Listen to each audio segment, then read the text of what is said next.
আসসালামু আলাইকুম প্রিয় দর্শকবিন্দু, আমন্ত্রণ জানাচ্ছি জনতার সময় টিভির সংবাদে। শুরুতেই থাকছে আন্তর্জাতিক সংবাদ শিরোনাম। কুয়েতে বিমান ঘাঁটিতে ইরানের ড্রোন হামলা, 15 মার্কিন সেনা হতাহত। এবার দেখবেন বিস্তারিত। কুয়েতে অবস্থিত একটি গুরুত্বপূর্ণ মার্কিন ঘাঁটিতে ইরানের রাতের ড্রোন হামলায় 15 জন মার্কিন সেনা আহত হয়েছেন। এতে চলমান আঞ্চলিক সংঘাত আরও তীব্র হয়েছে। খবর সামা টিভির। আলী আল সালেম বিমান ঘাঁটিতে হামলা করা হয়। ঘাঁটিটি ইরাক সীমান্ত থেকে প্রায় 37 কিলোমিটার দূরে অবস্থিত এবং মধ্যপ্রাচ্য মার্কিন সামরিক কার্যক্রমের একটি গুরুত্বপূর্ণ কেন্দ্র।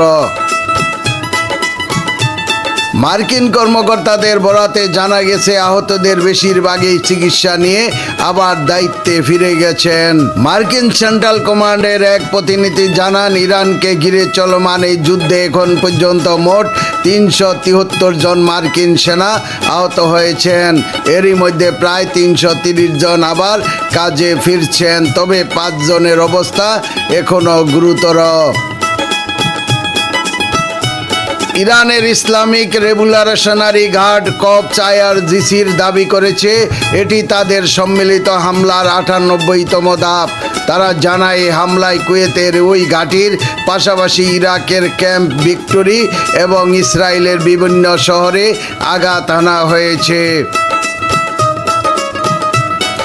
ইসরায়েলের তেল আবিব, হাইফা, ফেতাহ, তিকবা এবং বীর সেবাতেও হামলার দাবি করেছেন তারা। IRGC-র ভাষ্য অনুযায়ী কুয়েতের ঘাঁটিতে বিমান লক্ষ্য করে হামলা করা হয়েছে। পেতা ও টিকবায়ায় সেনাদের উপর আঘাত হানা হয়েছে এবং বীর সেবার কারখানায় হামলা চালানো হয়েছে। এছাড়া কুয়েতের আল আদিরি ঘাঁটিতে হেলিকপ্টার হ্যাঙ্গর ধ্বংসের কথাও বলা হয়েছে। প্রিয় দর্শকবিন্দু, আজকের প্রতিবেদন এই পর্যন্তই শেষ করছি আমি মনসুর রহমান পাশা, জনতার সময় টিভি। আল্লাহ হাফেজ।